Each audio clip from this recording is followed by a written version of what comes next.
Like, I loved the headline on one of the Canadian newspapers the other day. It was, "Whoa, Canada." U.S. beats Canada. It's one of the biggest upsets, the little miracle on ice, I'll call it. I'll buy that. The U.S. it doesn't have a lot of big names. It's got some, probably more than they did back in '80 when they beat the Russians. But they beat a Canadian team that was just stacked.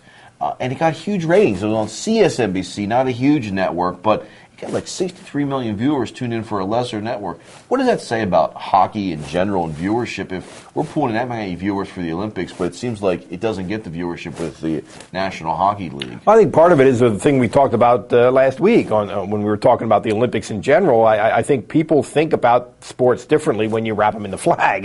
And what's interesting about this, though, to me, is I think that of all the major team sports, and I'm talking about football, baseball, basketball, hockey, and let's throw soccer in there too.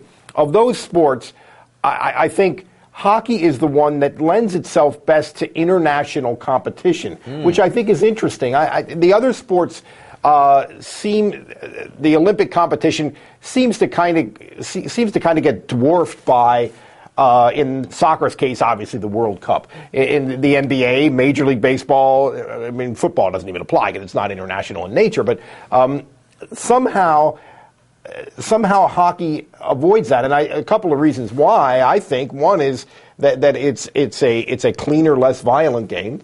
I have never thought that marketing the NHL through guys beating the crap out of each other was ever a smart move, unless you're just appealing to this sort of cult that there is around hockey.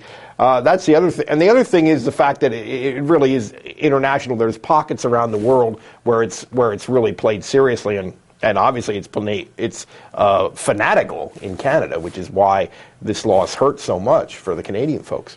Czech Republic and Russia played, and they were loaded with players too. And I found myself watching that game. Finland and Sweden, I wound up because I knew a lot of the players because of the NHL. But you hit a great point there. You saw some guys pushing each other or smacking in the boards, and that's fine. But there wasn't this stop the action, drop the gloves, and fight. And those in the sport have always said, well, that keeps down the violence if we do that. It's crap. That's crap. It's a good, clean game. You don't need to do that. And I think it takes away from the appeal when you have that kind of altercation. I couldn't agree more. It's a bigger rink in this international competition. Right. And it leads to, I think, better play, a little bit more mobility, openness. And it's been a lot of fun to watch. And I think that's why the viewership is there.